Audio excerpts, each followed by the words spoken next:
And greetings, welcome back. Hey, what's going on? Upd, how are you? I think yes, maybe you are first. I think well, my Streamlabs Elements bot beat you, but yeah, I think you might be first. How's everybody doing? Hope you guys are doing well. I'm GriffinGamingRPG, and thank you for joining me midday on Thursday, the 2nd, excuse me, November 2nd. I've got to start talking before I do these shows. Isn't that good? I even took a pulse thing. Anyway, I hope you guys are doing well. This is Star Citizen This Week. Not This Week in Star Citizen, but Star Citizen This Week, where I go over what's been happening in the Star Citizen community and with CIG. And I think we are still kind of riding on the crest wave of CitizenCon. Hey, what's going on there, Will? Good to see you. And we're riding on the crest of the wave of, well, not the crest. I think it's on the downward fall now from CitizenCon. I think everybody's kind of gotten the excitement toned down a bit, but CIG continues to do things to keep us excited and to keep us considering and thinking about what they're doing in the development of Star Citizen and Squadron 42. So I hope you guys have had a good week. As you guys know, this week, pardon me, was also the week that the experimental playtest kicked in, which is what I forgot to put up on screen. So give me a moment here while I get myself together. Let's see if it's on here. If not, I may have to pull up the email. Yeah. I have to pull it up via email. Anyway, as you guys know, they began doing, excuse me, an experimental playtest for Pyro for the community. And give me a second here. I need to jump into Soul Citizens Discord and pull up. There's two things I need to pull up. I need to pull that up. Geez, I'm so behind here. And I need to pull up this. Okay.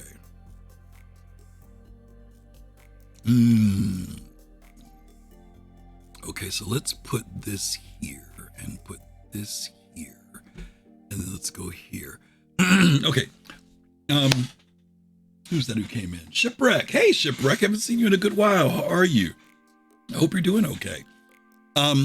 So anyway, like I said, we're coming off the crest of the wave of CitizenCon, but CIG's not letting go. They're still keeping us on the wave.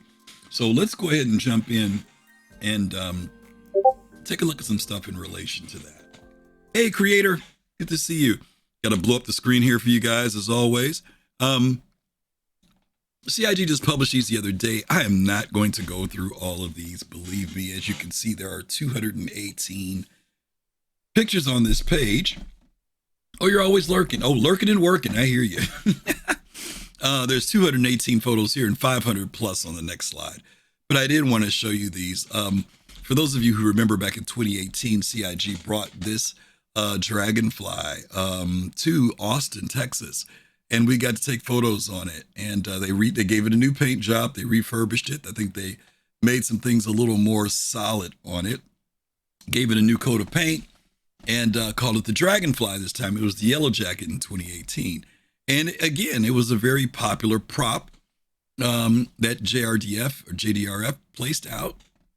I'm hoping that, I'm really hoping that they expand on this thing with the props. I know space is limited, but God knows I would love for them to build a Ursa or a Tumbril, so that at each convention, there would be these different props. They've done 3 so far. They've done they've done this Dragonfly / Yellow Jacket. They've done a Kraken model. Now, of course, we couldn't get on that, but it was a big model. I want to say this thing was like 10 or 12 feet long. Very detailed, very cool, that they showed us in Austin, Texas. And then if I'm remembering correctly, in 2019, they did a Saber Raven, which was a decent sized model. which was great. And the model, the Kraken and the Saber Raven were models actually, but these full size replicas, I think this is actually 3/4 size if I'm remembering correctly. Maybe it's full size. I can't remember, but for some reason I thought I remember them saying when they made this it was only 3/4. In fact, I know for a fact it's 3/4. I think because the nacelles on the front and back are much larger than that. They extend out further, if I'm remembering correctly. And I think it's just where we sit down is about the approximate way. But anyway, I would love for them to build more props. And at the convention, these are great places to do selfies, to take pictures. Well, you don't get away with selfies because they have a professional photographer. Take all these, which is great. And they provide these pictures to us for free afterward, which is really, really nice. All you got to do is just go on and download it, and boom, you get your free photo that you can share with your friends, and you can let them know how big of a true geek you are when you do this, which is neat. People have a lot of fun on this. A lot of stuff here. I don't know what that photo was there. I'm not going to even ask what that photo was supposed to be. But anyway, you can see plenty of people. Was that John Crew? That is. Look at that. John Crew got his photo on it. That's got to be pretty cool to ride on something that maybe you worked on. There's Fast Cart. Check out FC. I didn't see this one. I saw the one that he took with the folks from the company that made it, but I didn't know he had one on here by himself. There's the guys from JDRF. That's very cool. Very, very nice. So yeah, if you went to CitizenCon, definitely check these out. Oh, look at Sigelian. Sigelian's got his armor. That's really great. It's good stuff. Last time they did it, the background was more of a motion background. I think it looked like you're in motion a little bit more. But hey, this is cool. You know, I think maybe instead of a 90-degree angle, they should probably pick more like a 45-degree angle so that people are leaning forward. Because like right now, you're like posing like you're looking at the camera. You know, I would want something that looks a little more like you're looking in that direction. So some of the content creators, some kids. I didn't see any kids there, but hey, how come we got about 5 pictures of those kids. How come they get 5 pictures? Anyway, as you can see, people are having fun. Let's look at the next set here. Let me get off that set. Here's another set. Let me make this a little bigger again for you guys. Oh, those guys were great. Oh, these are all the folks with the costume stuff. Very nice. Very, very nice. These are the low res images, guys. So, take it for what it's worth. It's a double image there. See if I see anybody else here I know. Last time, they actually gave us props. And if you were sitting in the back, they gave you a rifle so that you could be facing backward and you could shoot. There's my good friends there. There we go. There's Meg.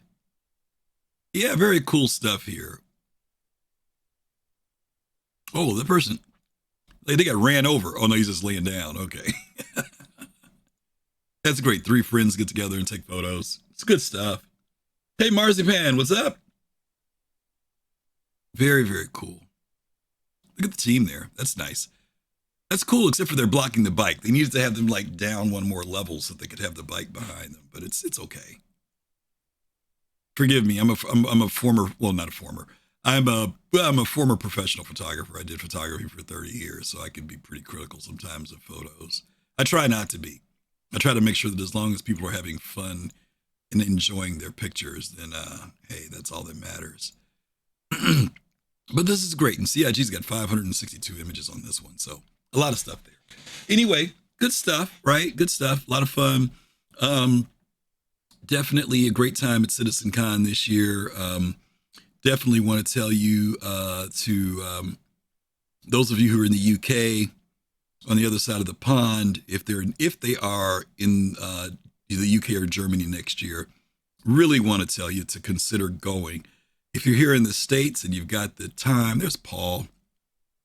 If you've got the time and the flexibility and the finances, go to CitizenCon. Everybody that we encouraged to go who went, after they went, they said they were glad that they went, that the event was just great. And again, does he have lightsabers in his hand? No, okay, I thought he had a lightsaber. I was like, okay. again, going to these events, don't get me wrong, the presentations are great, but really it's connecting with the developers, connecting with other people in the community. I mean, that's just really what makes it really, really cool. And I love this guy. He was dressed up as a Xian. It's too bad you can't see his costume. His costume was really elaborate, and unfortunately didn't make it into the costume contest. But he definitely would have been a contender because he had jewelry on and all types of stuff on. It was really, really cool. Um, folks with the Fred Flintstone with the brakes. Okay, I said I wasn't going to go through these, right? And I'm at 121. That's a nice photo. That's a nice photo. Group of friends hanging out there. That's pretty good. Hey, there's Quasar Prime. Little streamer. Is that Ubdi? Ubdi, that is Ubdi. Ubdi Johan. Hey, Ubdi, you're in here. Captain Jones, what's going on? Very cool. All right, I'm going to stop. Because once you start, you can't stop, right? People are having so much fun on the bike. I didn't take one this year. I did one in Austin. I don't know, anything that had a line, I just didn't go to. I was just like, okay, I really don't have time to stand in line. I actually probably did, but that's okay. I got mine in 2019, so that's cool. Okay, let's move on. So, CitizenCon. Before CitizenCon, we knew that this was coming. I'm going to come back to CitizenCon in a minute. But we know that CIG yesterday put the Crusdaer C1 and the ARGO SRV into the PTU. The PTU is crazy right now, so just kind of be aware of that. There's the PTU, there's the the live server, the PTU, the ePTU, and the experimental, the test one, preview one. So yeah, you got to kind of pick and choose where you want to be playing around at, or you got to do a lot of deleting and restoring or copying over, whatever the case may be. But we're going to talk about the schedule for that in a moment. In fact, you know what? Let me go to that now. There was an Arena Commander experimental mode that came out that you guys knew about. We talked about this before. Right now, they're doing master modes through today, November 2nd. That's in Arena Commander, okay? And then this is the updates for November. Gold Rush Day of Vara is from November 1st, yesterday till the 10th. Then after that, they're going to do Tank Royale. Then they're going to do single weapon eliminations after the 12th. Then after the 19th, they're going to go Team Tank Battle. This is one announcement thing. Then there is this one. This is the Pyro preview channel. And as you guys know, last night, those of you who may have been up last night, the servers went down, the web page went down. Citizen Ninja, what's up? What's up? Good to see you. And this is the current schedule now. Just be aware that there are times when the PTU is down. There are times that are based on EU, EU for the folks in the EU. So even though they give it to you here, like for example, this was 1 to 6 a.m. Pacific time. This was actually for folks in the EU servers to be able to do their thing. So today is the 2nd, November 2nd, 11 p.m., 2 to 11 p.m. Pacific time, which is still in a few hours. Hasn't happened yet. Is that right? 11 p.m. Pacific, 2 o'clock, that's 9 p.m. Yeah, till 6 a.m. on November 3rd. Okay. Excuse me. What is this Asian Pacific? Is that what that is, guys? That's a term I'm ignorant of. Is that Asian Pacific, guys? I don't know what that is. Is that Asian Pacific? Okay, thanks, Captain Jones. Okay. All right, so it goes back to the EU after that. Then it goes back to Asian Pacific again. And then on November 6th, it comes back to the US again. Okay. So if you haven't had a chance to check out Pyro, a lot of people have gone in. They had a good time with it. By the way, don't forget, if you guys want to come in and chat with me, feel free to click on the link. You can come in. Anything that comes up on the screen that we're talking about, if you've got some thoughts about it, would love to hear from you about it. So yeah, that's that with that schedule there. Okay. So anyway, back to the C1. C1's out. People were playing around with it last night, having a good time. My understanding is that the tractor beams were also put in. Matter of fact, let me bring this over before we get there. For the patch that came out yesterday, went out to Wave 1 testers. Okay. So this is what they did. The testing focus is going to be the ship trespassing system. That is now in the game. Mission Defend, the data heist, is in the game.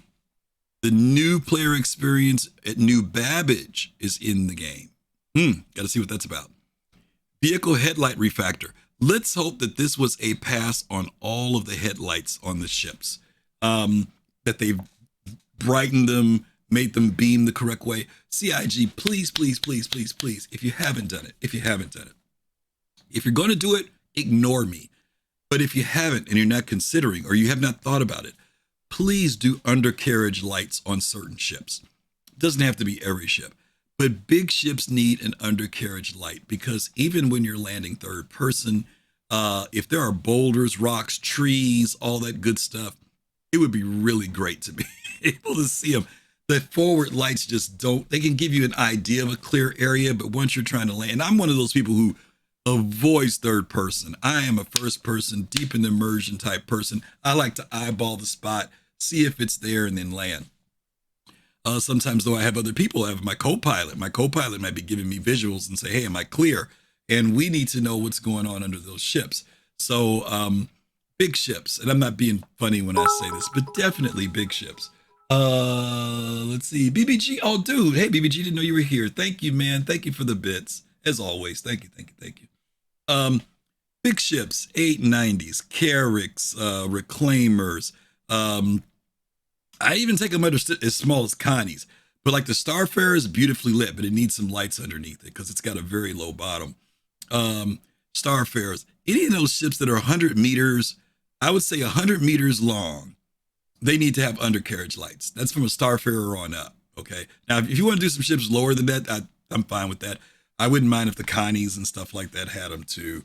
But if you start getting the Polarises and stuff, they need to have some type of secondary light. Please don't tie it to the headlights. Please, please, please do not tie it to the front lights.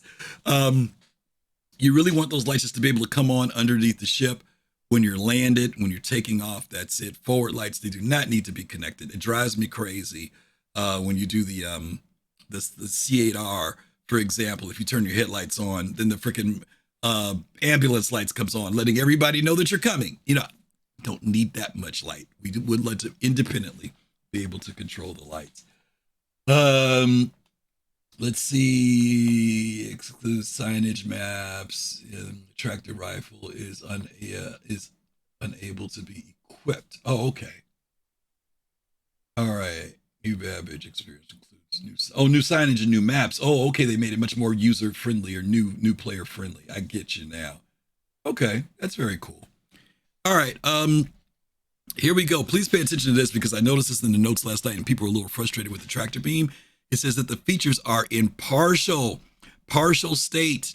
Keep that in mind. These features are in partial working state, not fully ready for feedback. In other words, don't worry about submitting tickets and stuff because they know this stuff ain't working correctly. That's basically what this is saying. So the tractor beam, tier 2, the vehicle tractor beam is in. Ships like the C1, the ARGO SRV. I don't know that they implemented into the cutlasses. I didn't monkey around with any of this last night. Okay, here we go. So it says the Nomad, the Cutlass Black, the 315P, the Caterpillar, and the Hull C. I know Jade mentioned that the 315Ps was working. That's good to know. They added them on the Caterpillar, the Cutlass, okay, and the Nomad. Very cool. Currently, the C1 Spirit is in the best shape for the test. Other ships like the SRV, very disruptive audio. I heard the audio buzz when you use the SRV. I was watching Lefty. Using the beam on other ships may be able to use tractor beams fully. Okay, so these other ships, just be ready for it to be wonky. Okay. Okay, the SRV is in.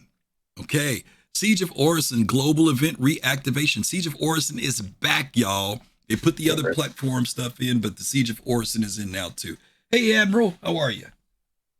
Hey, how's it going? Good. What you got? I just wanted to come in so people know they can come in to chat and say hi to you. So I'm here if you want to chat, and Okay. again, everybody else can swing on in too if they want. I see Okay. BBG there. Appreciate that. Well, like I said, you and I, we haven't gone in to test any stuff yet. But it is interesting to see that CIG is churning out. I guess not to be funny, but since 3.21 came out, there's been this constant thing of stuff coming out, which has been pretty interesting. You would almost think that after CitizenCon, there would have been a little bit of I guess there was a week's breather, but they have It's still a little been putting out. surprising again, 322 so soon. So Yeah, I think everyone's looking forward to it. good But point. to go on your point with the lights, I mean, if you look at the Nostromo when that landing craft landed, Yeah, yeah, it had all those lights on the bottom. So I think that's a great point. yeah. FPS AI behavior integration, fully functional, but feedback thread will be available once it's boarded. Okay, so we're going to find out whether or not AI have gotten better. That's basically what this comes down to, but they're not going to take any feedback until it's not. They're not getting feedback yet. But basically, go try it out and let's see if the AI have gotten better. Now, some of you guys know a lot of the performance. Hey, Lady Rain Cloud, good to see you, Rain. Some of you guys know that the performance on AI, a lot of it has to do with the server ticks and the ping and all that stuff. And you guys have been in a low pop server.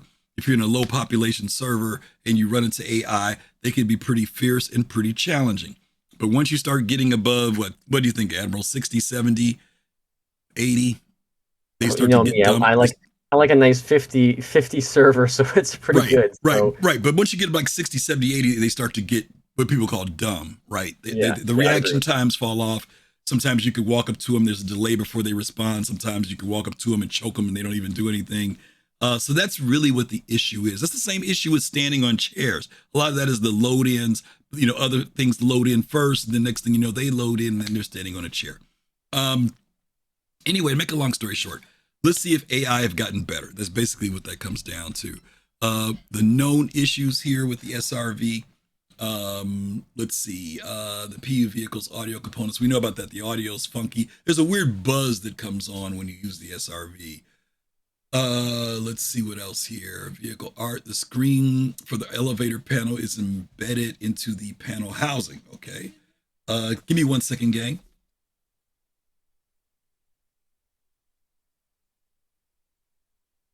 Sorry, guys. I got the maid here working and she's asking me questions. I'm so sorry. PU Stanton ships, the ASOP terminal spawning specific ships will cause them to spawn outside of the hangars. Wow, that's interesting. Locations while spawning ship at docking port, ship will spawn clipped into the docking port geometry. Those of you with Hull C's, I know that's been an issue with the Hull C for a little bit. A1 Spirit, PU vehicles, weapons, components, missiles. When the A1 Spirit is traveling at high speeds, a fire bomb can rip through the ramp of the body of the ship. That's pretty good. So if you're dropping a bomb, don't be flying too fast or else the bomb will tear up your ship as it's leaving. I did notice that the drops on those bombs was at a certain speed. So I guess, hang on 1 second. Okay, sorry about that again, guys. I don't know, Admiral. What do you think? I guess that does mean that. I mean, technically, you are supposed to slow to a certain speed when you drop a bomb. Is that correct, Admiral? You got a little military background. Um, You I can't would just say, drop a bomb flying at full speed. yeah, why not? Well, I mean, if it's a no, we're talking about a bomb, not a torpedo. I mean, if no, I get that. So like the idea here, I think the idea here is because they're facing because straight down. I don't know. Normally a bomb would be released, horizontal to the plane. right, So when it but if would it's drop falling from down, right, but it's moving at the falling same speed, right, but this is and falling from inside the ship, though. no, right, but it's also going vertical instead of like horizontal. So like a Ah, horizontal bomb would kind of like you wouldn't even see barely a difference in speed as it left the airplane, and then it would slowly slow down, and then as gravity and wind started to pull it, it would hit. Here it's like it's being dropped, but like the wind that the I think the issue is that the actual if physics is done right here, it's the bomb is being pushed by air while it's still in the ship. oh yes, it is And getting pushed backward and slammed if into it's the getting, ship. yeah, I think Mm-hmm. that's the problem. I remember looking at that, like I didn't understand why they decided to have it face down like that. And I mean, my whole reasoning to buy it was so I could do fast and low And now they're saying the way it's designed is you can't do it fast, which is kind of ridiculous. Well, they're just saying it's a problem. They're not saying that you can't. They're just, and it might be what you, I think it's going to be what you want. They just got to figure out the physics so that it clears the ship. But still, you can drop again. Because they say here, excuse me, when it's traveling at high speed, a fire bomb can rip through the ramp and body of the ship. So it's actually floating out instead of dropping out is what it sounds like. What do you think? It could be coming out slower. That's what I mean. It sounds like it's floating I've out. looked inside of it when it's dropped, and you actually don't even see the bomb. Like you see the door open, and then the bomb just disappears. You don't actually see it slide out. Okay, not like in the commercial. Okay. Right, not in the commercial or whatever. So I don't know exactly where it's actually hitting right now. Okay. We'll have to go try that out. You can do it again. You just, I mean, again, I think I did it in third person. And I think I was in there with Kimmy actually. Okay. He saw me, and I was like, "Hey, Kimmy," and but yeah, there's clearly is an issue there. I mean, I try to go. I mean, I think again, what I want to do personally is to go as fast as I can in an atmosphere to drop it as low as I can. Yeah, you should be able so to. they can't hit me. Yeah, that's what the commercial showed. The commercial showed them coming in fast and low. Yeah, that'd be very cool. Yeah. Okay. BBG says that's what Jade is in there testing right now. So okay, we'll see. Anvil F8C, all variants using EVA to fly in the cockpit during 0G will cause the player to gain gravity and fall into the cockpit. Back-end service beacon is abandoned, canceled, declined. The player will be unable to receive or accept other service beacons. Okay. AR marker showing assigned hangar does not appear. Yeah, we know about that one, guys. If this is in case you guys don't know, sometimes when you try to call to land at a station, your marker will not pop up, and you literally have to maybe fly around the station and look for your hangar doors to be open. I did that going into what's the new station called? Seraphim. And it was so frustrating because it was nighttime. And it was horrible. It was so dark. The ship I was in, the headlights were horrible. And I was trying to, Seraphim circular. So you're trying to go around that huge station and find the doors being opened. I finally just said screw it and landed on a pad, but I couldn't find it for the longest time. Okay, new features. System security. Okay, you know what? Let me not do this because I was really doing this to talk about the C1. I'll come back to this in a minute. Let's go back to the C1. Admiral, since you're here, is this a ship you own, interested in, or don't need it because you've got other stuff that kind of covers the bases for you? C. Okay, fair enough. Same here. I have ships like all around that ship, and I have the Taurus, and I'm trying to think what I have below that. I got the B, I got the hull B, and I have the Taurus, and I'm trying. I mean, I don't think I have anything that's. Do I have a freelancer anymore? I used to have a freelancer. I thought about getting a freelancer, but I mean, I think with cargo, I think I'm okay with a B or I think a B is pretty much like the end all be all right there. Yeah, I'll say this. I just recently got the Taurus from a friend of mine who was selling some ships, and it prevented me from buying this ship.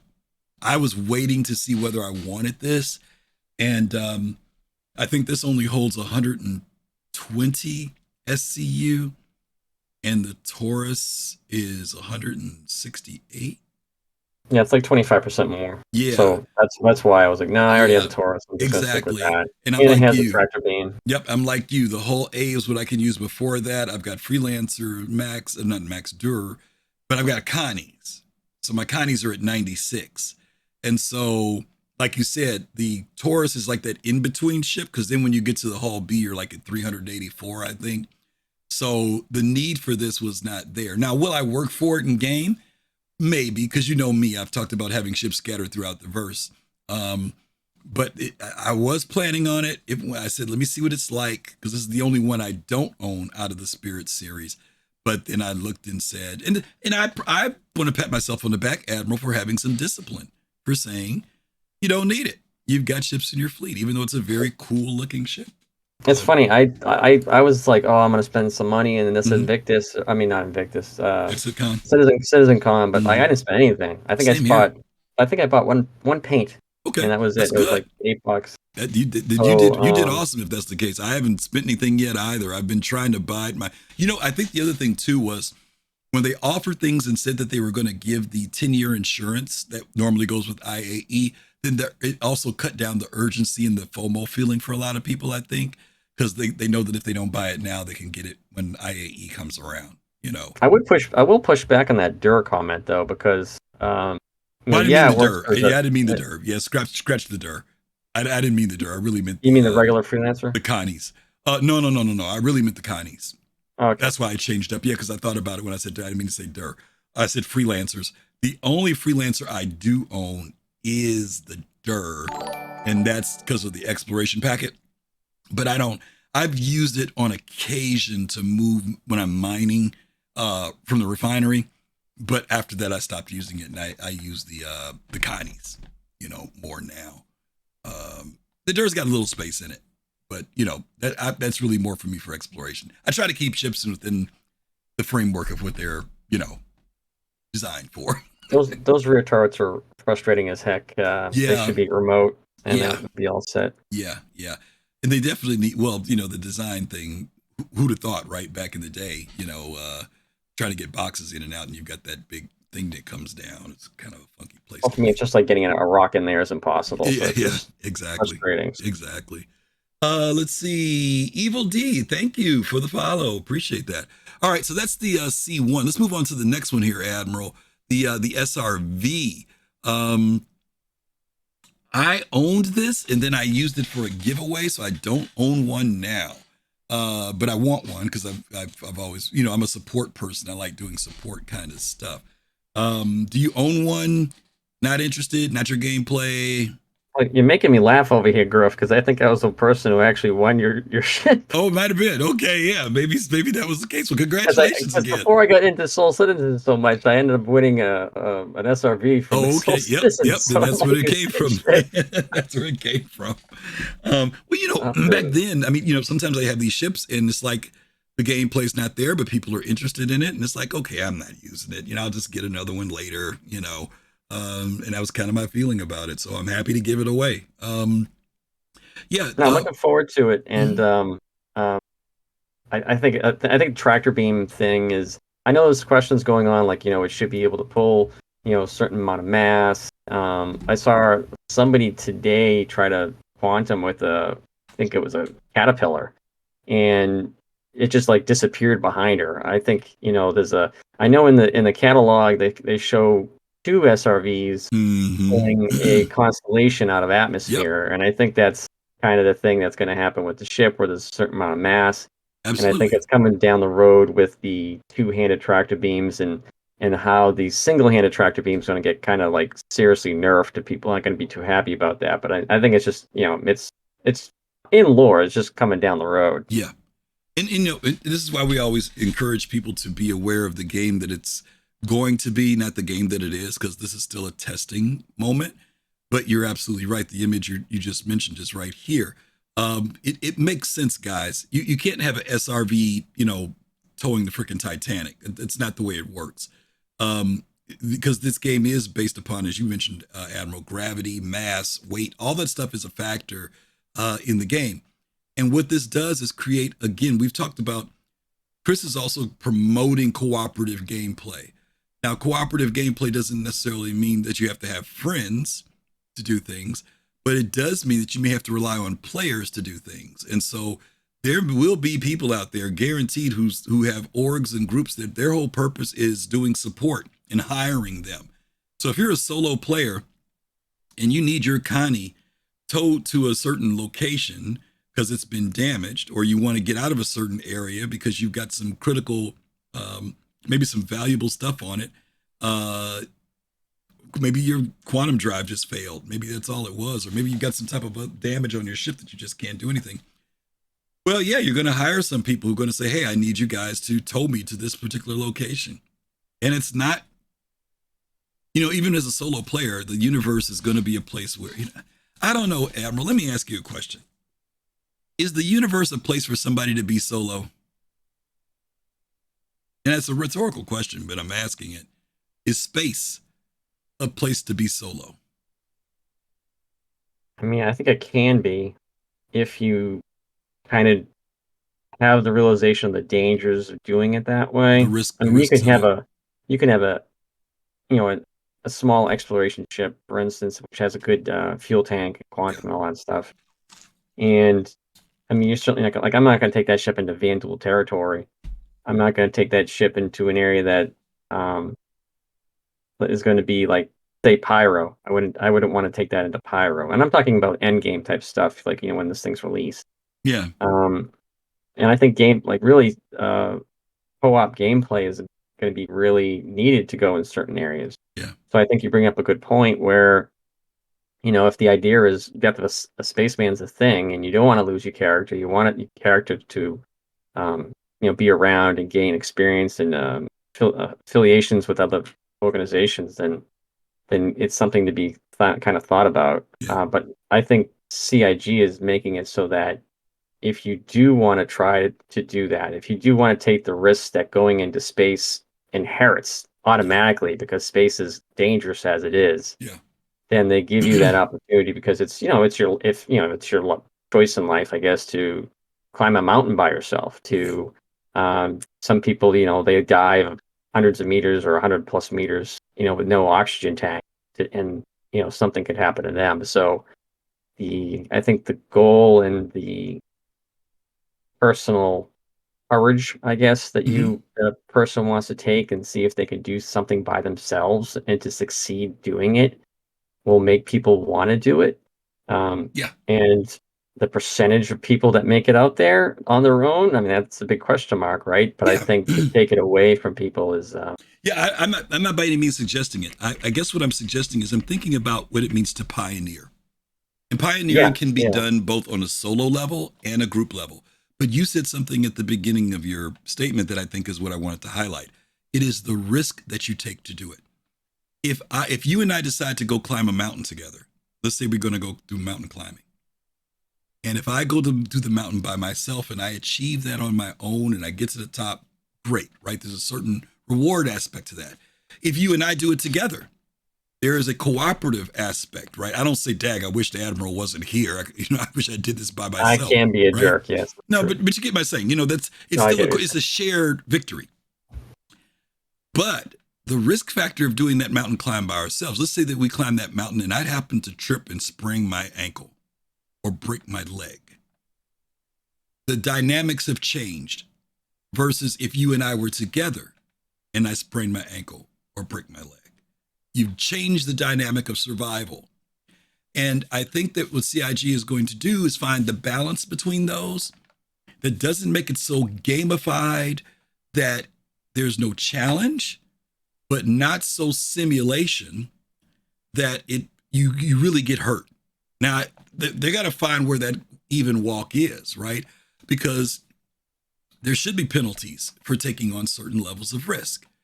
But the penalties cannot be of such a degree that you decide to say it was unfair. I think that if I'm that person who walks down that mountain and breaks my leg and I realize the risk involved, I can't say, well, that was unfair that I couldn't climb the mountain. I've got to be able to say, dag nabbit, I thought I was going to make it and I didn't. You know what I'm saying? That's got to be the feeling of balance in the game for players so that they don't feel that, again, that they're being penalized for taking that risk and wanting to discover and wanting to be that pioneer. But at the same time, it's not so easy and achievable that people who do want the challenge and the difficulty, it's there for them.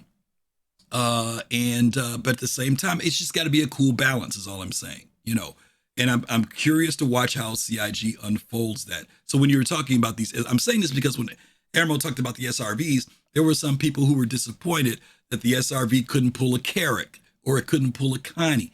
No, that's a dynamic that says you're disappointed, but I get it. The ship has physics, it has weight, it has this, that, and the other. I've got to get another SRV on there for us to do it. And it becomes more of a cooperative thing. And I'm hoping that the players figure that out, that they don't get disappointed thinking that something in the game is going to do something. Then when it doesn't, they feel like, oh, I spent this money. I thought the SRV was going to be able to tow anything. And that's not the case. So I don't know. We'll see. Yep. Socially confused. Hey there. What's up? This is at the end of the game. It should be fun. Yep. CIG has shown the willingness to support everything from solo. Yep. But yep, very good. Yep, Brain, we're on the same page. Yeah, if you want to go solo, you can go solo. Just understand that the risks are there. That's all. Yep, a good point. We don't always have a friend to join in the game. Yeah, and again, Citizen Ninja, I agree that there isn't always a friend in the game, but they're also designing the game so that if you need someone, not a friend, you need someone, who are you going to call? You can pick up your Moby Glass, or you can drop a beacon, or you can put out a thing and say, I need you to be picked up, like we do now, right? I mean, sometimes people say, I need a ride. And I'm saying, I think that should cover the game. It's an option. It's not a have to, but they built that option in that says if something happens, I had this happen a couple times. I got stranded.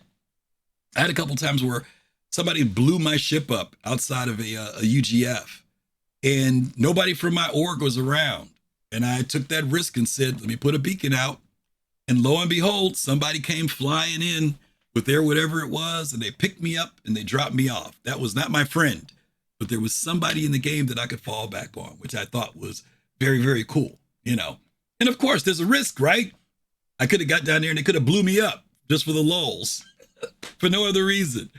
But I'm just saying, they got to build those. Yeah, I had a similar thing. It was I had to eject. I was fighting NPCs. I had to eject, and then I did put a beacon out. Guy shows up in a retaliator. Parks his retaliator, jumps in the turret, finishes up the little one or two ships. That one ship I think that was still near us. And then I went the retaliator. He flew me to a space station, and it was a great ride. I mean, it was quick. It was really easy. I gave him a tip because he had to deal with the NPCs still in the area. So, and that was it. I mean, and he actually he friended me because I gave him a tip. He's like, "Hey, that was really cool. It was nice and sweet and stuff like that." So, it was short and sweet, I should say. Mine was similar. They didn't friend me, but they picked me up at I was in a bunker once, and the guy came and healed me, and then what did he do?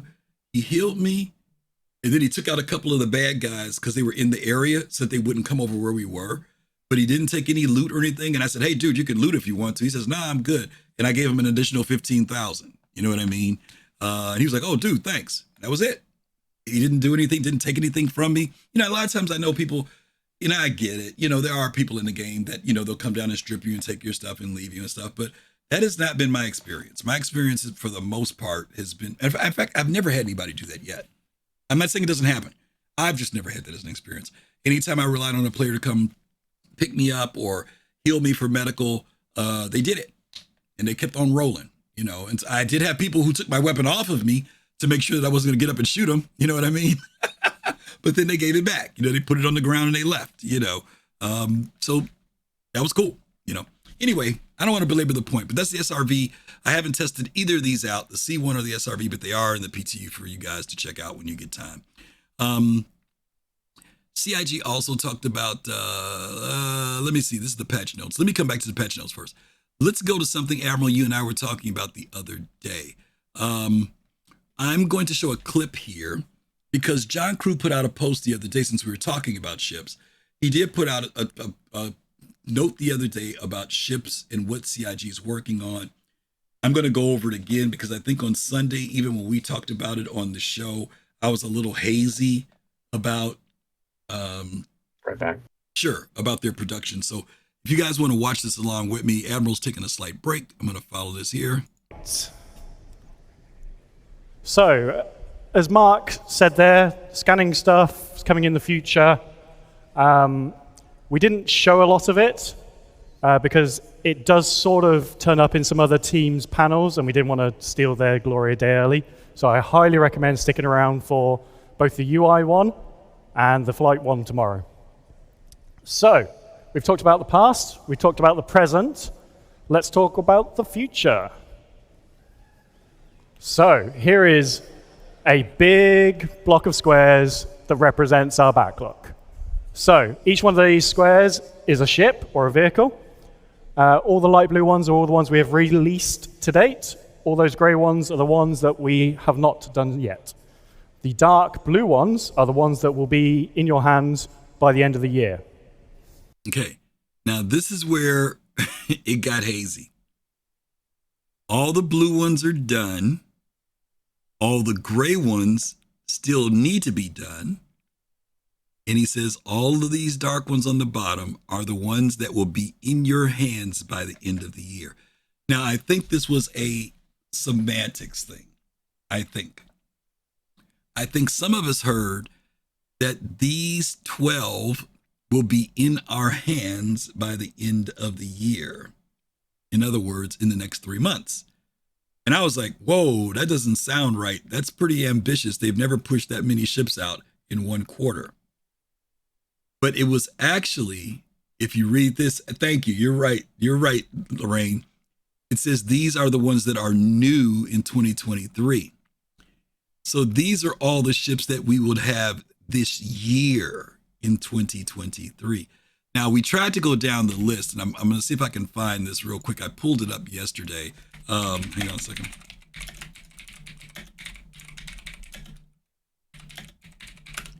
Let's see if I can find the list again here. Is this it? Nope. Unscheduled. Okay. That's not it. I gotta find it again. Is it? Nope. I found this the other day. Now I wish I'd saved the doggone link. There was a link I had where someone put out the. Hold on a second. Let's see if this is it. Bear with me, guys. I apologize for not having this. I just popped in my head. List of ships. Is this it? Nope. Okay. There was a list that someone had of all the ships that have come out this year. Maybe you guys can help me assemble the list. Release. Oh, ship release. Hang on. Let me do it this way. Maybe this will come up. Is this it again? All right. This isn't what I'm looking for. Dag nabbit. It really bugs me that I can't find this thing now. Don't you hate when links don't pop back up after you found them once? Okay. Anyway, ships completed list 3.20. Released the past year. This is all too old stuff. Okay. Screw it. All right, forget it. Let's go back. Cutters are not backlog ships. Those okay.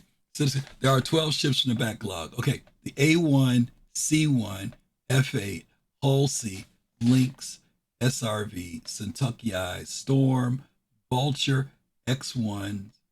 Those 3 X1s. Okay. Now, that is correct. Yeah. All right. That's it. All right, let's keep going. So we have over 200 vehicles for us to support as a vehicle content team. For those of you that are trying to do the maths in your head right now going, that's the wrong number. This includes every single vehicle that we've ever shown to you, whether that's in a Squadron 42 visual tease or like a trailer. Some of them are obviously Squadron exclusives. Some of them are going to be NPC exclusives. We still have to support them all. So every vehicle in the game, we have our hands on, and we do a lot of work to support them for you. Okay, this is a good point here that I wanted to mention that John mentions. He talks about this over 200 vehicles that they have to support, some of which are ships that are not in our hands in the game. Also, the fact that they had to design, and you guys saw this, they had to design some ships for Squadron 42. There's a lot of ships we just have not seen yet that they still have to work on. So a lot of times people say, well, where are all the ships? There's a lot of ships that they've worked on. So just kind of keep that in mind. They have to support all. We still have to support them all. So every vehicle in the game, we have our hands on, and we do a lot of work to support them for you. Not the only thing we do. We obviously introduce new content like the Mirai Fury. We deliver previous promised content. And okay, let's go back a second. Citizen Ninja, this is what I was stammering over yours. You don't have the Furies on here. See, my count has been that there's been more than 12, and I could be wrong. I could be wrong. He said 12. They said 12 in 2023. The forces we don't have. So I'd pull those forces out. The X1s, I'd pull those out and replace those with the 3 Furies. Because those X1s are not scheduled, I don't think, until next year. I don't think we're going to get those this year. 3.22? Really? Okay, oh yeah, on the roadmap. I haven't read it yet. So if the roadmap says that, okay, then you still got to put the freaking Furies in there. Because those were this year. So that's more than 12 ships.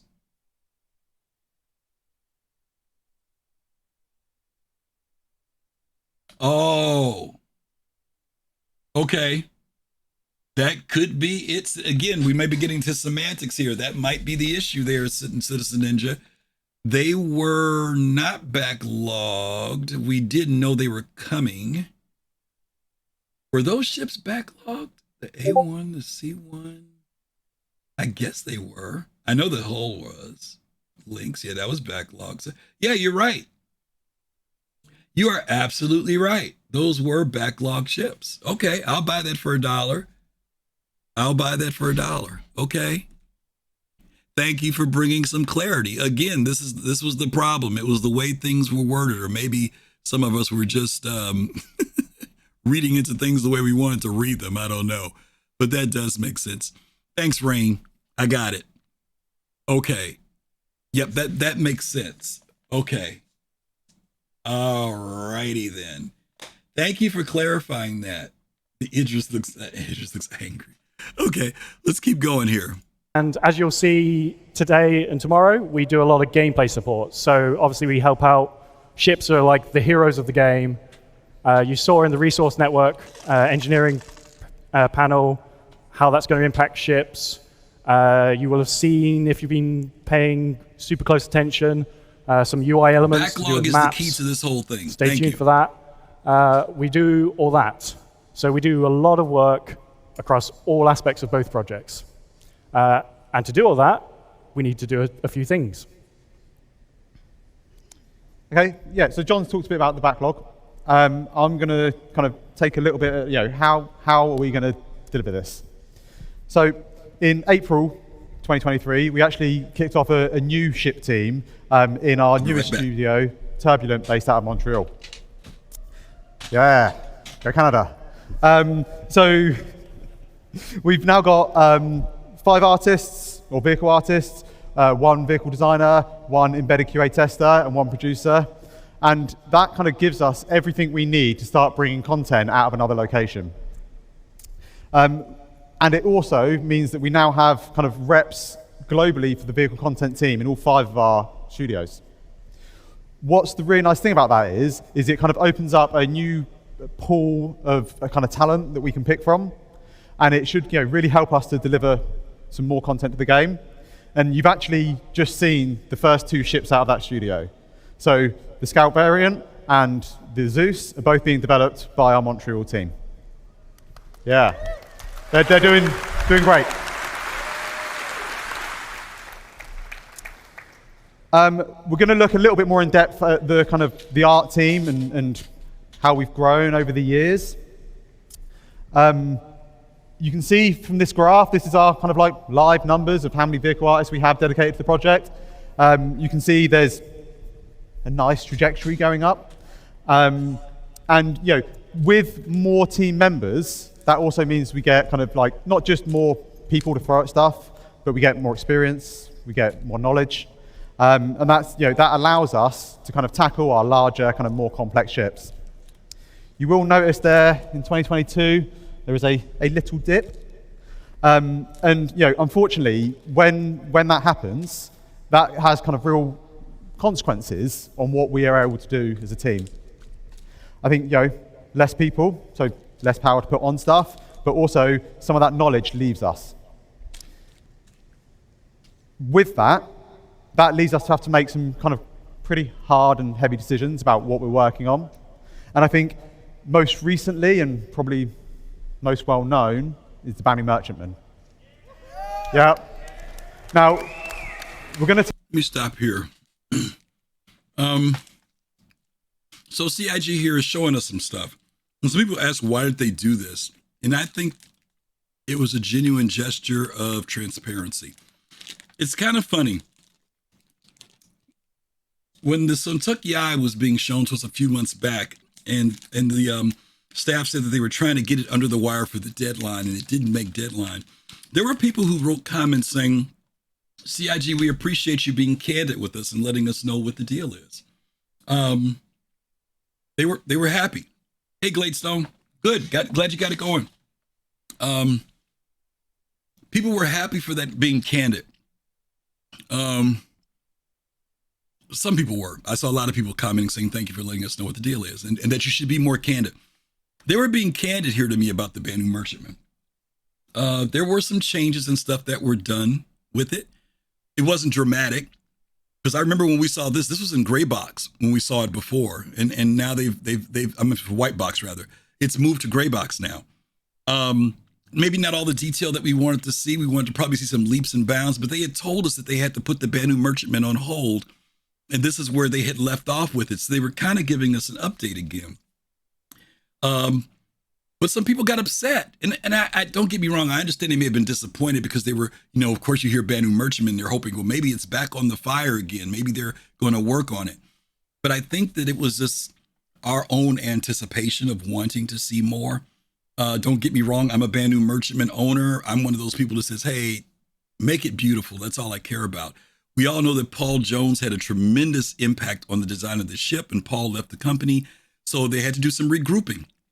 And I think that's what this segment is about, that they needed some months to regroup, refocus, get themselves together, and make sure that they're going to put together the best thing possible, which is what I hope they're going to do, and I think they will do. We'll have to see if the design language changes, whether or not it remains with what Paul had begun to lay out, or whether their own minds will create something different, built around the general idea of the Banu. They've got the Defender. The Defender was their model for starting this whole design language for Banu. I think they're going to be okay. But the Merchantman, as you guys know, has grown. The Merchantman was a blockade runner, much smaller in size. It has grown in scale dramatically. It is a capital ship now. It is a fleet ship for the Banu. And we do want this ship to be something special. At least I think we do, considering it's the one capital alien ship that we have in the game. So let's go ahead and keep going. Angry PC Tech, what's up? What's up? I need to talk to you. We need to connect. I got to put in an order. Take a quick look at where we got to with the Merchantman, just to show where we were up to before that happened in 2022. This is where they were before folks broke off in 2022. Some of the people have told me they've gone to Pyro and they've been to this place, this location. They say it's in the game.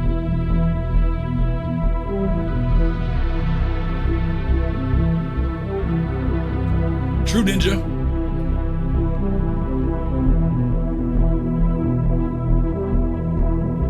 Still a beautiful ship.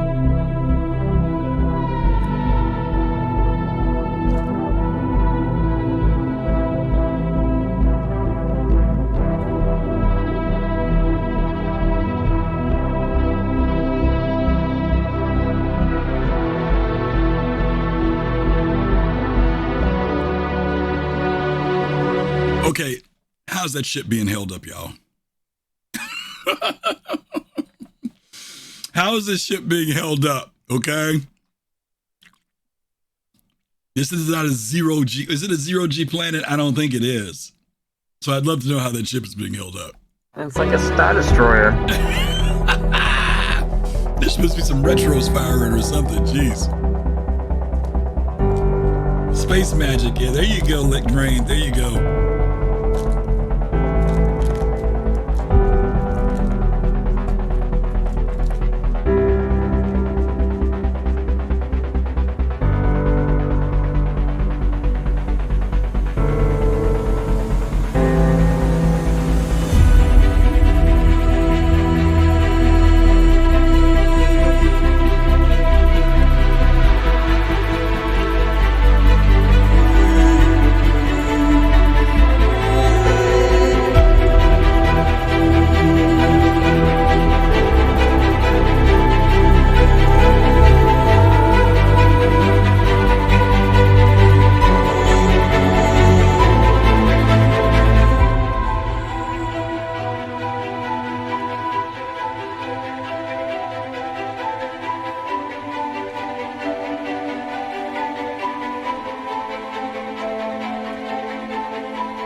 This looks like this is the white box of the gray box. Maybe not. Maybe not. I'll show you the room I'm talking about. You see how that's like the bedroom? This here. Or are those two different rooms? Well, there's two different rooms. We're going to say, Admiral? Do you think that first one with the gray box, people are going to hate? Because this looks like, oh, maybe this is the finished version, but these are like seats, like communal areas. Right, that's what I thought it was. That maybe this is actually a different room now that I'm looking at it, because these are the beds, and in this other one, it's more. It looks like they're rooms. They're rooms instead. Maybe they are bedrooms. I don't know. Well, see, there's no beds. Might be like a dining table. Living. Yeah, this more be a living area. Yeah, but see, there's no beds in here, even though it's got those seats in the middle.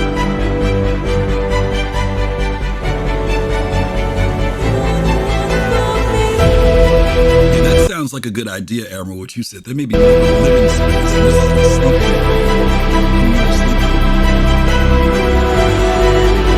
So let me ask you a question. I don't want to get on a big Banu trip here because I really want to finish talking about ships. There's like 8 beds in here. Is this a guest room or is this a crew room? What do you think, Admiral? I think it's probably the crew room. That's what I think. See, I keep thinking this thing's gonna need a lot of people to run it, which is why I'm trying to get Fastcart to sell me his for $250. I think you're gonna need 6 people. I'm gonna say 6 at a minimum. Does that include the gunners? I'm just saying 6. Okay. I don't know how the weapons allocation is gonna be on this ship. We know there's the one large turret where there's an operator there, and a couple of these are remote turrets. But I'm just saying, between engineering, cargo area, turrets, pilot, co-pilot, navigation, it's at least 6 people. I mean, this thing's a monster. You had 3 people in this thing? Are you kidding me? That'd be insane.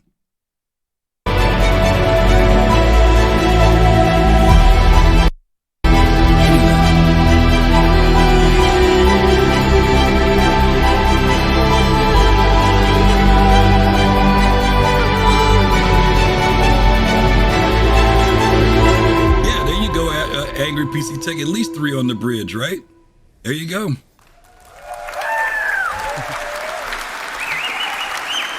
Now this is where he has the hard conversation, this part here. So that video shows, where we got up to with the merchantman. You can see we'd finished white box. We were kind of into grey box. Some areas were further than others.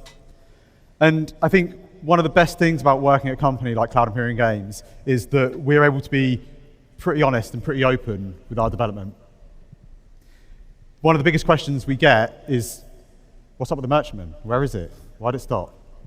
The merchantman brought a lot of unique challenges to us. It was a completely new art style, something that's very, very different from what we normally do with our human manufacturers. I think, we could have paused other ships. We could have moved some of our other artists onto the merchantman. But with the kind of exodus of our kind of senior team in 2022, we didn't just lose people, we lost a lot of the knowledge that went into building out that white box and really kind of delivering that art style. What we decided to do at the time is, rather than try and rush something out and just get something out to get it done, we looked at where we were, and for us, the most important thing was growing our team back up. We wanted to invest in our team and use our seniors and our kind of managers to help get us up to the point where we can tackle multiple large and capital ships at one time. I think the graph previously kind of showed that we've got the head numbers now, and now it's about onboarding our new staff members. It's about skilling them up and getting them to the point. And I would absolutely love to be stood here on the stage and going, yeah, look at the merchantman, it's amazing, like it's done. But we're not at that point just yet. We do see all the comments, I do see all the notes about it, and I absolutely want to get this ship out and done. I just wanted to be open and honest as to where we are up to with the development. Yeah, to add to that, it is probably the most question I get asked at any event, and I really want to get it done, get it out for you guys, but we don't want to give you a half-baked thing. We want to give you a really great product that we can all be proud of, and it's delivered alongside gameplay. So let's talk. So I want to give a shout out to them for that, because you could tell that was a difficult conversation. But I also want to give a shout out because it says that they pay attention. They see the comments and the notes and what people have to say. It could be very easy for them to bury themselves in the studio at their desks and not pay attention to what the community has to say. In some places, they actually tell people not to read it so that they don't get distracted. But the fact that they decided to prioritize their reorganization. And again, this is a company that is always evolving and growing. And I think sometimes, Admiral, people want CIG to get it right every time and don't leave any room for the times when maybe they don't get it right.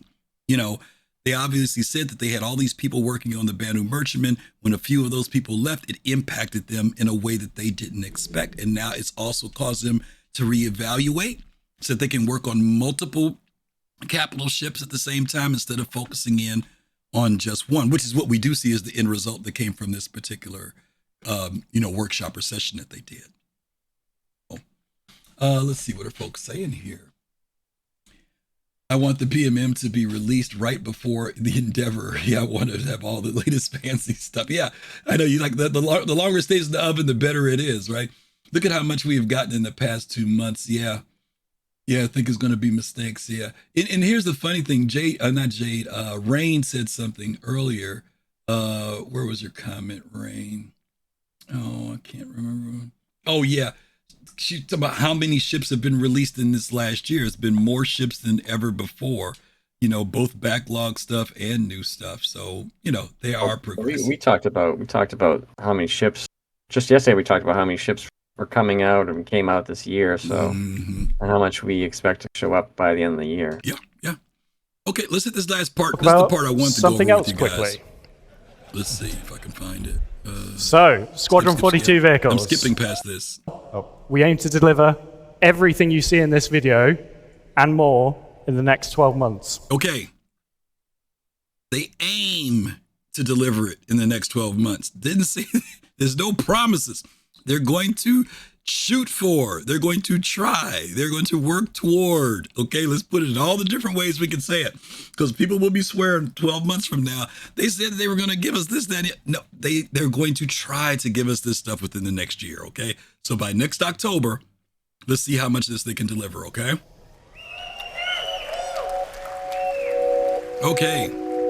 We were on the other night. Execute from Inforunners dropped in, and we were talking with him, and we were hammering out what we think some of these different things are. Right now, they look like two types of bike. Right, Admiral? Yeah, I'm trying to think. I think Argo was kind of thrown out there, but I don't know. It's hard to say, but let's just talk about types for now, because going with manufacturers could just be shooting ourselves in the foot. But they've talked about utility vehicles. It's hard for me to figure out what this could be. But when these sweep by, sometimes you see a little bit more than you would normally, but we'll see. Okay, we all know what those are. Origin X1s, right? Assets from the Storm. Yeah, it does have a little bit of a consolidated outland look to it. So it could be. We know what those are, X1s. They didn't even try to hide those. Okay. Ursa, I would go almost Lynx variant. There has been word about a different type of transport. Like the Ursa right now is kind of like a utility military thing with the gun on top. This one doesn't seem to have a gun, a turret. People have been talking about an ambulance or some type of mobile something. It could be a scanning vehicle. I don't know. What do you think, Admiral? But it's definitely Tumbrel. Oh yeah, it's definitely like in that range. It does have like little tiny eye holes in the top of it, like almost like you can attach it to something to drop down. Yeah, back here in the back. Yeah. Are those wheels Ursa? Those are Ursa wheels. Those aren't Lynx wheels.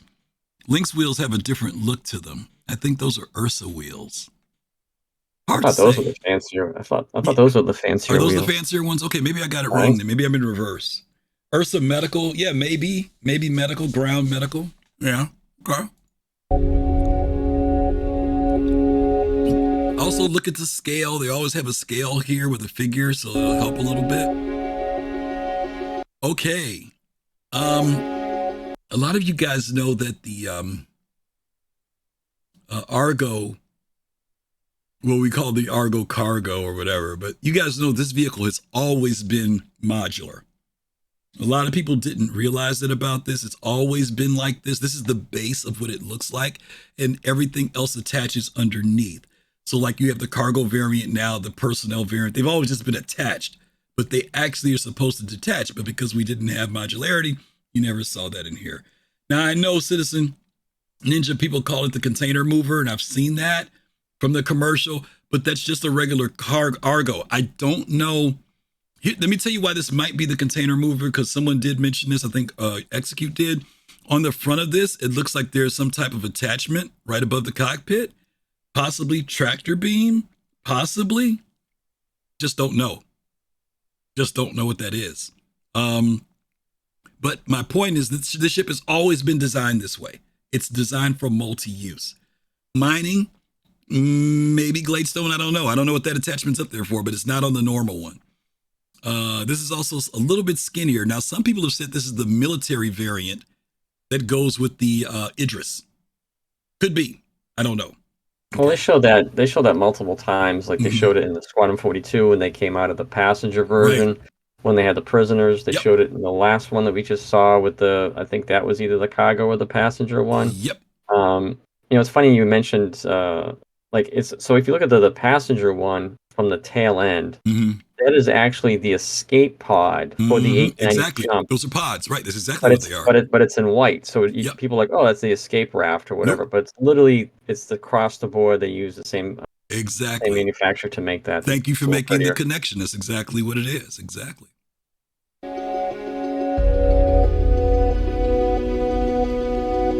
Okay. Real stumper here for some of us.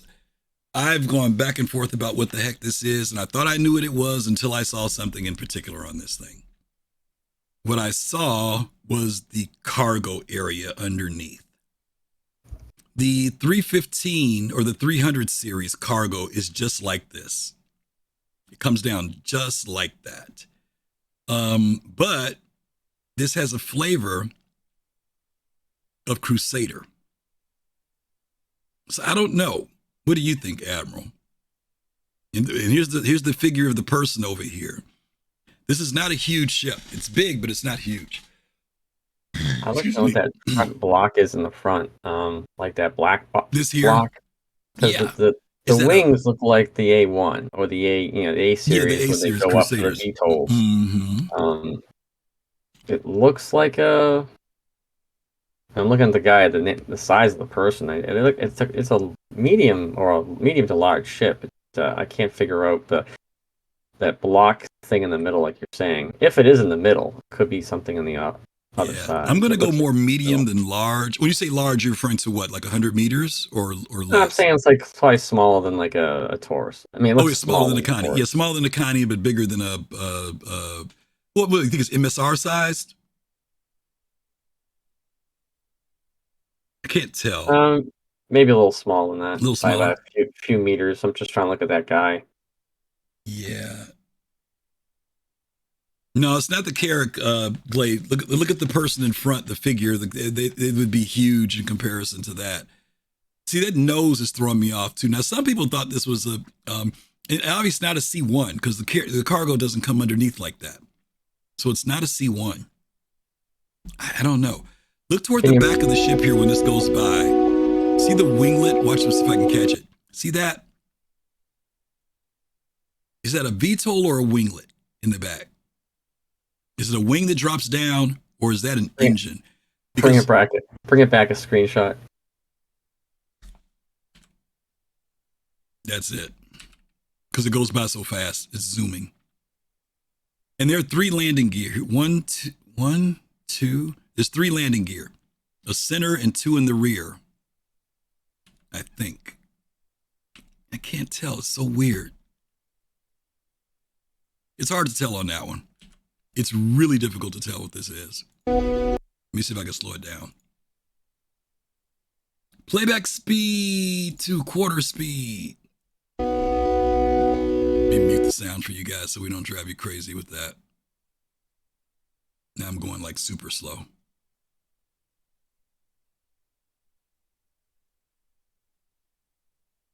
Anybody got any clues?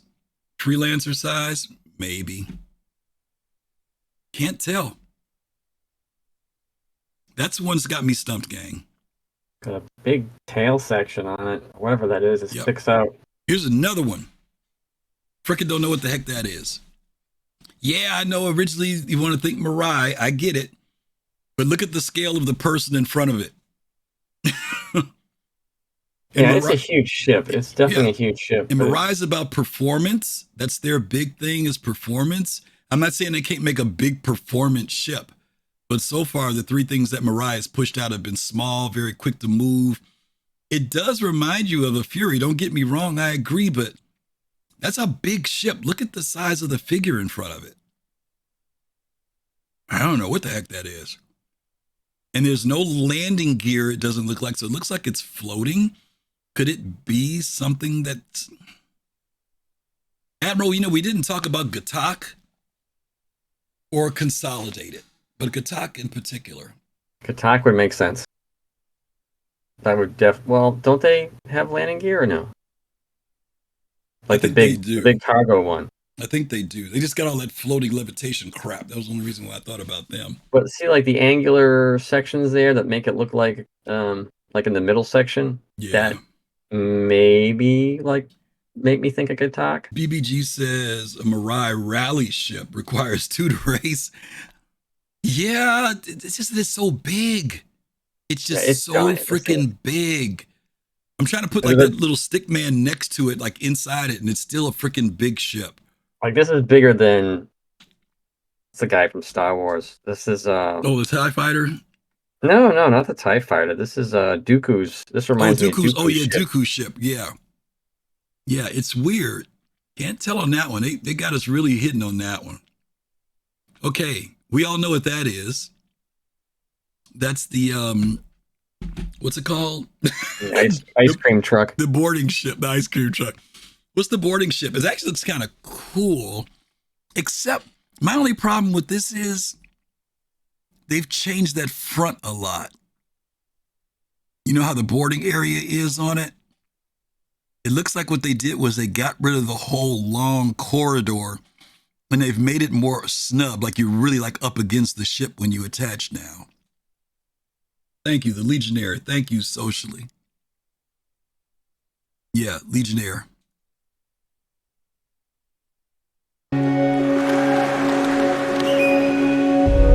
Okay, here's another one. What is it? Anybody got any ideas? Oh, you think the corridor extends? That could be socially, yeah, instead of it just being sticking out. You guys say it's the Zeus. I'm not convinced. I'm truly not convinced that's the Zeus. I could be wrong. I think it's... I'm going to tell you why I don't think it's the Zeus. All right, you first. If you look at the profile... Spirit, where's the freaking Zeus at? Did I bring the Zeus up? Oh, wait a minute.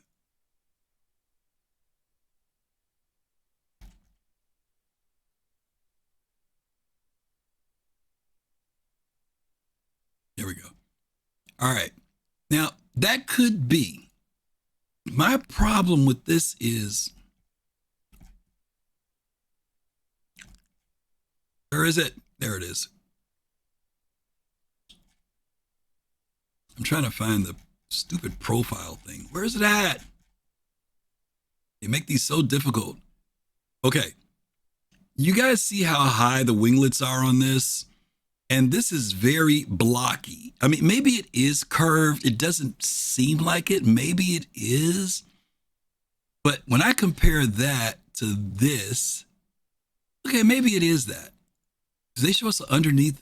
Oh, there is a turret mount under. So, okay, I stand corrected. I stand corrected. Maybe it is then. There's the turret under there, I guess. Okay. You guys might have won that one.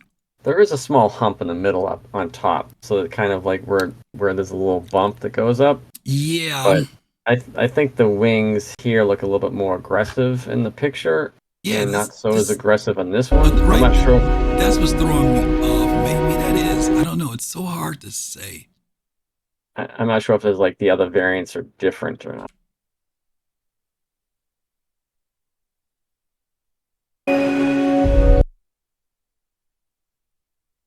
Okay. Maybe so. And it definitely has a rear, bay that you walk up into. Yeah, I just felt like these winglets were higher, but maybe it's just because of the angle it's at, and maybe that is it then. Okay. I'll buy that for $1. Fourth variant. And like they need one more variant, right? Like they need one more. Okay. Let's keep it rolling. Okay, we all know what that is. Retaliator. You guys know they are doing a rework on that ship. It's not just the modularity, but they are doing an actual rework on that ship. They've added a side docking collar. They've widened the hallways on it. And of course, the modularity is coming. You know what I don't see there is the where are the turrets at? On the Retaliator? Yeah. Let me see.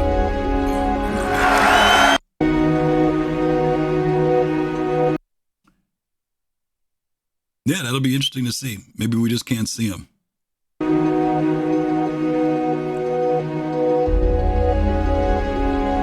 Okay. And you guys, just give you an idea. Do you guys see the human being, the human figure? He's underneath the gun on the front. And you can see how big the Polaris is. That thing's a monster. How many of you guys are going to fly that again, by the way? How many? How many people you think are going to fly that, Admiral, based on that scale? Well, solo fly it? No, just how many people you think you need to fly it? I'm asking. Oh, Based on what you saw about engineering. well, I'd say at least 4, because you do need your co-pilot. Really? I feel like there's a remote person there. You need the Wow. engineer. Oh, you need your missile guy, so that's an additional one. So he's in the back. So that's 5. Wow. Now I don't know who's going to pay for it, because that's another thing. Come on, chat. How many people are going to fly that Polaris? You all see where the figure is. This is the human being right here. This little speck. How many people are going to fly that ship? Anybody? All automated. All Let's automated. follow it. I'm going to say mandatory pilot, co-pilot. That's 1. That's 2. Because you need somebody to do torpedo locks, if nothing else. Gunners, 2 at least, 2 to 3. There's a torpedo boat. You got to have people. There is a torpedo room gang, which implies to me that the torpedoes have to be loaded, which could be wrong. I could be wrong. Maybe nobody's got to be down there, and it's all an automated system, just like on the A2. But there is a torpedo room. They're not just in tubes. They've shown them. They've showed the fact that they are stacked in here. That maybe that's going to happen automatically by hand waving them, but yeah. Then there's engineering. So I don't know. What do you think, Admiral? Minimum of what? I think the minimum crew on this on the chart. Somebody check the website real quick. I think the minimum on this is 6. I think. BBG's got 6. Prisoners saying 7 if they're in combat. Wow. Okay. Well, what's the difference between combat and not combat? Well, I guess you're just saying, if you're just flying around from here to there. I mean, that's a solo ship then. I just need one person. We're saying 14. Oh my God. That's very true. I don't know. I'm going to go to the site real quick, guys. Bear with me here. I'm really curious because the Polaris. Okay, so the site says minimum 6, and the max crew is 14. They say you need up to 14 people. Yeah, there you go. I'm telling you, that thing's a monster. It is a monster. 6 people is when you just want to get it from station to station. If you're going into battle or combat with that thing, geez, oh Pete. What is that? That's is that RSI? Yeah, that's ours. There it is. Yeah, look at that. Max crew 14. Yeah, I don't know, gang.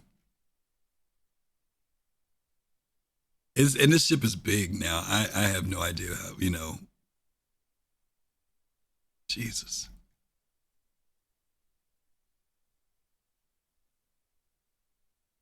You hear about the charge that you have to pay to get on that ship? No. Well, because the torps cost so much, every person that goes on the ship has to donate like 1,000,000 credits each time they Is go that what onto they the have to ship. do to charge All the everybody who crew gets on the members, yeah, ship? Charge them when they go on it? yeah, Yeah, I don't yeah. know. This is It's a an big upfront ship. cost. Yeah, this is really a big ship, guys. So I don't know. Uh, again, I get the cool factor on them, but I just don't know if let's see. Bear with here. I know I'm getting off track a little bit here, gang, but I'm just kind of curious, so bear with me here. I haven't looked at this doc in a long time, and I know it's dated, so let's make sure we keep that into consideration that this is a dated document. Star Citizen does one thing. They push beyond, well, almost what the original concept was. Like they always make something more technical, so they never really pull back. Yeah. Although, did you see the video where they had the updated for the turrets? Did you look at that? Not yet. Not yet. Okay. I'm still behind on it. Okay. I got to go back and look at this. This is not as easy a read as I thought it was going to be. So I'll go back and look at this later. But that's a big freaking ship. Okay. So they took off the I don't know if you're gonna go over today. You're gonna look at it later. All right. So people were pretty happy with what they saw. I don't know if you noticed, but there was quite a big ship at the end of that video. Yeah. And yeah, just to confirm, that is the Polaris. Yeah. So, we've done a lot of talking. We'll do a bit more talking about it. So yeah, okay.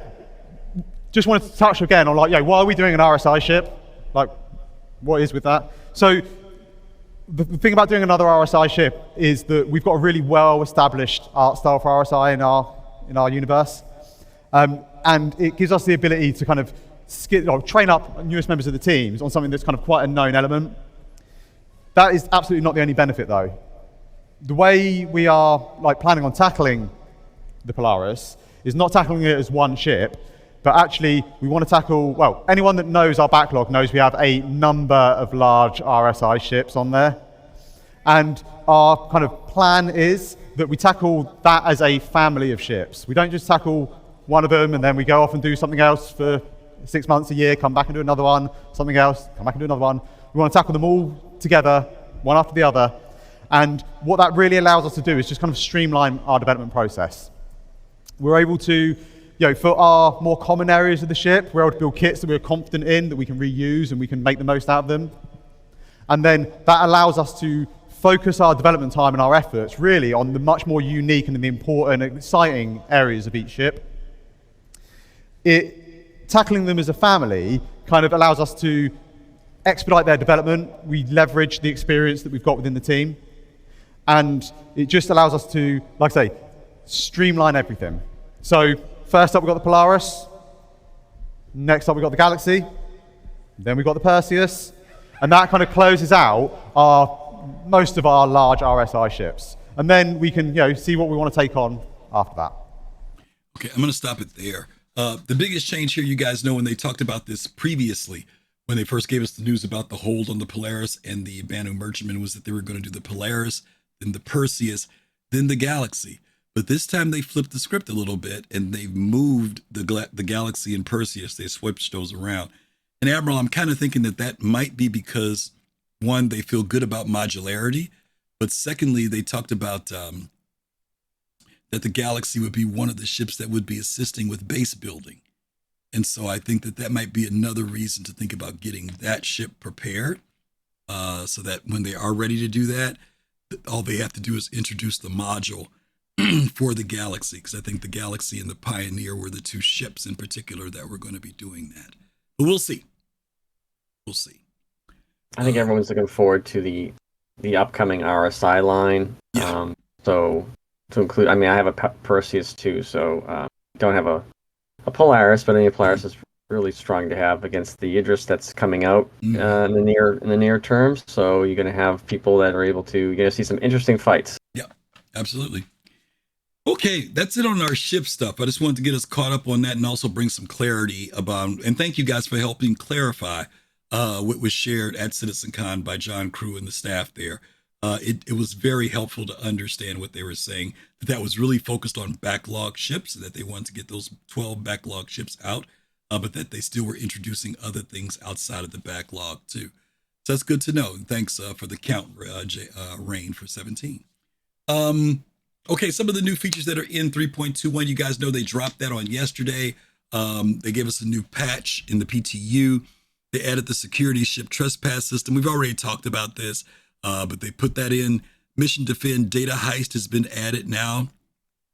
They implemented both lawful and unlawful missions. You guys know this is the one where you're going to go in and, well, I don't have to go into it. You already know what it's about. And then they also introduced the SRV and the C1. So now we have the A1 and the C1 in game. We know that the E1 is on hold until they start working on the gameplay that goes along with that. I'm an E1 owner, but I ain't mad. Like anything else, the longer it takes, the better it will be. So I'm okay with waiting on my E1. We talked about the AI behavior, the tractor beams. We gave you guys the heads up on that. Tractor beams are wonky. They do work somewhat, but just be aware of that. The new Babbage player experience, they've expanded over at New Babbage, where they put more signage and things for people who are just new to the game, being able to know how to get around and find things. They did re-implement Siege of Orison. For those of you who love that, you know that it's been gone for a while. It is now back in the game. So you can go back in and do that along with the new platform missions, the 3 new platform missions that were put in. Ground Radar Sensitivity Edition introduced radar ground sensitivity. Different radars can see around vehicles from different ranges. This includes a full balance pass on ground vehicle emissions. Also adds to the ability for ground vehicles using missile operator mode to target lock other ground vehicles. Now this is new. The fact that now you can target ground vehicles is so cool, because before, as you guys know, like if you had, what's the vehicle called, Admiral, the one that fires missiles, the Tumbrel? The MT? Yeah, the MT. You could target ships and stuff, but not other ground stuff. Well, now you're going to be able to do that. Okay. UGF ledge cover navigation improvement polish. Not sure completely what that is. You guys know that at the UGFs, they implemented the new tech that allows UGFs to have different layouts and different design stuff is spread out, and they're much bigger than they used to be, but I'm not sure about that. I think that ledges to like jump over a ledge. Oh, ledge and cover. Yes. Okay. So when you're jumping ledges and taking cover, yay. Yeah, I would think so, Prisoner. I would think that the ballista's in that. We'll have to go in and try it, right? For science. Let's give it a try. All right. Vehicle headlight refactor. The Star Citizen lighting team collaborates to carry out headlight rework on every vehicle in the PU. Thank God.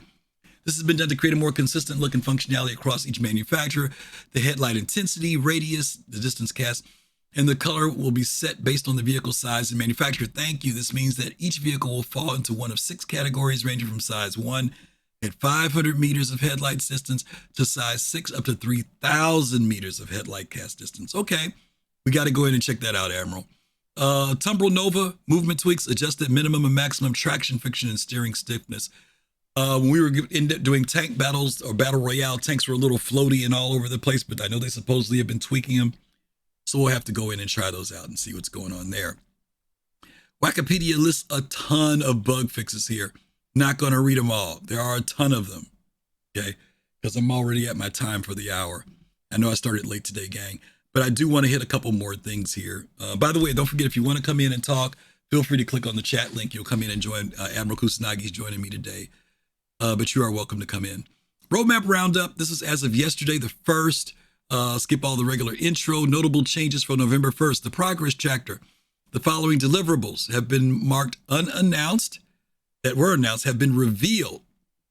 All right, we know this. The Drake Cutter Scout, building, implementing, balancing Drake's interplanetary reconnaissance ship, the Cutter Scout, into the game. Also, the RSI Zeus Mark II, same thing. RSI small multi-crew ship has been introduced into the game. So we have these now, okay? Boom. Release view, new missions. The following has been added to the 321 column. Release view. New missions, the data heist. We already know about this one. Implementing missions to task players with infiltrating locations, often held by NPCs, reaching data stores, and setting data to upload to off-site handlers. That's the data heist. The following cards have been added to the release view and targeting release of quarter 4, 3.22, which we are seeing this year. We talked about the possibility. Player hair update. Updating Star Citizen character customizer with 20 hairstyles from Squadron 42. This includes long hair, tied hair, and updates to existing short hairstyles. Salvage structural. Implementing the ability to transform large chunks of metal salvaged from ships into refinable materials. This will use the grinder system aboard salvage ships like the Vulture and the Reclaimer. So excited that now it just won't be the beams, but now we'll be able to chew stuff up. Inventory containers. The feature will allow players to store items in small cargo containers in large cargo containers. That's going to be cool. The APOA, Suntucky, building, balancing, implementing APOA's medium fighter, the Suntucky into the game. This is going to come in 322, gang, 322.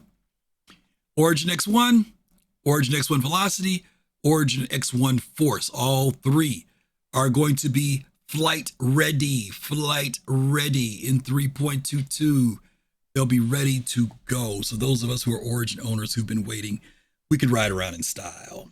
Okay, Admiral, anything on any of these points you want to touch on before we move on?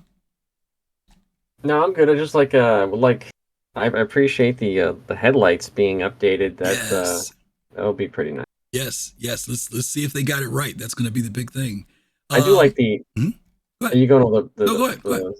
Scout right now? Are you talking about the Scout? No. What were you going to say? Go ahead. No, I just want to talk about the Scout. So sure. It was interesting. I was looking at those pictures today, or was it last night? Whatever.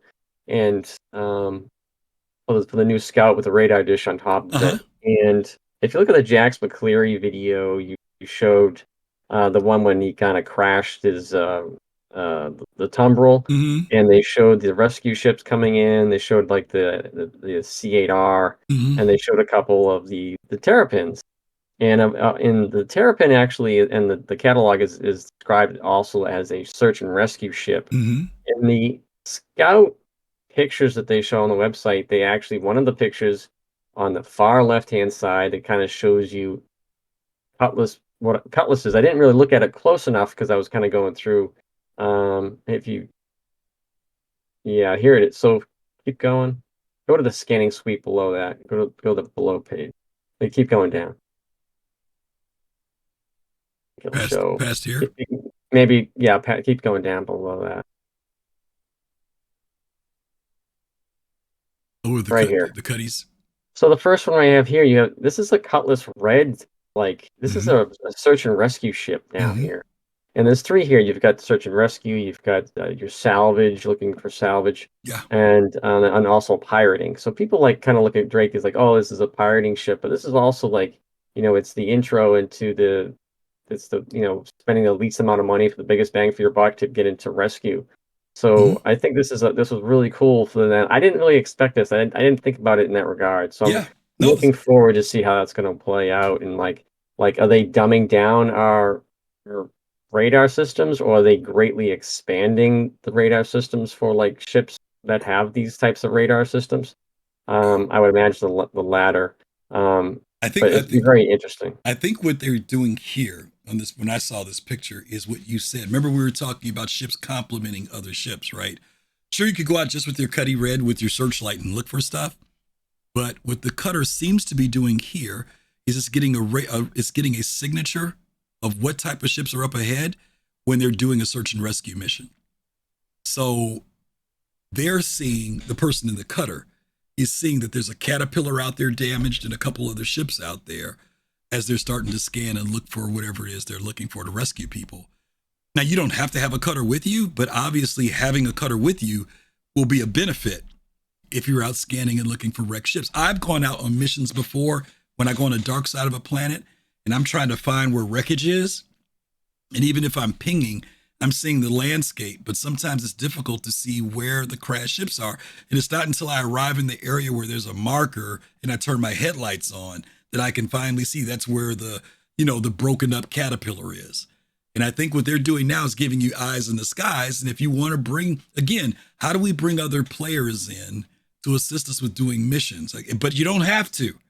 Again, if you don't bring that player in, maybe now the only way of finding that disabled ship is visually, versus if you've got somebody with a cutter that can assist you, you can make your operation happen more efficiently. So there is that dynamic of saying, if I want to go out there on my own, that's fine.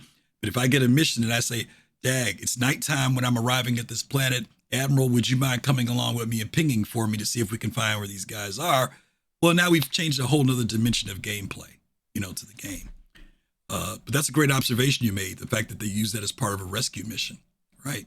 And at the same time, you have a rescue mission going on, and now you have a second set of eyes that is much better than the eyes you have in the second ship. Yes. Well, and like in the second, Cuddy Red. And you can see what's going on. You can see any dangers that are coming out pretty far away. Yeah. And so how far it's going to be able to see, like, say, 50 kilometers or 100 kilometers, which I think if you remember, one of the original ships was the Tracker, which has that same type of system. And the idea is to be able to, that's a command and control ship. Yeah. And then the Terrapin was the second. So this is the third one to come in, similar to those. Right. Yeah, it's something to see. We'll see where they go with it,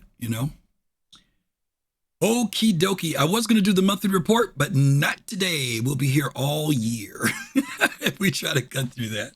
So I'm pretty much going to try to wrap things up here. But I want to say I appreciate all the comments and stuff you guys shared today in chat, because it was very helpful. Yeah, we're kind of walking this road together. I don't have all the answers, and I definitely rely on you guys to help me with some of the answers. And of course, when I don't get it right, please, hey, my feelings do not get hurt when you say, no, Griff, it's actually 12, not 7. Does not bother me a bit. I really appreciate it. Let's see, what have we got going on here? We've got a few people on today. Let's see, who is that? Shimpasta. What's up, Shimpasta? How art thou? Hope you're doing well. Listen, we want to tell you guys real quick,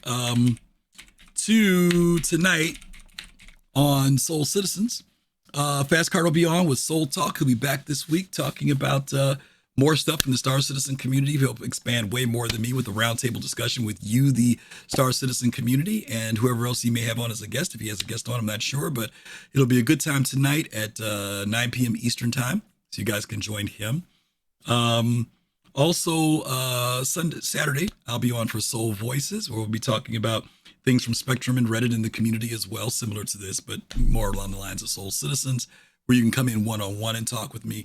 And then this Sunday, we're going to be returning back to CitizenCon, looking at sessions 2 and 3, Fix It, Fly It, and I forget the second one. Is it Navigating the Verse? I forget what the second one is, but we're doing sessions 2 and 3 this week. So hopefully you guys will be able to sit in and join us with that as we kind of take apart and analyze what CIG presented to us at CitizenCon 2953 this year. Quick announcement. I will probably not be on the next week or so. I'm having a procedure done next Wednesday, which is going to have me off my feet. And I really want to do what the doctor tells me and be off my feet on Thursday. And yes, even though I'm sitting down, I'm still on my feet. So I'm going to probably be off at least for that week, maybe 2 weeks. So just give you a little heads up. I'll probably be here Tuesday, but next Thursday after that, I'll be gone probably for 2 weeks. Then we'll be getting ready for IAE and everything else too. So yeah, that's it. Radar, good to see you. How are you? Good to see you. That's it. I'm done. We're going to set you guys up for a raid over to our good friends.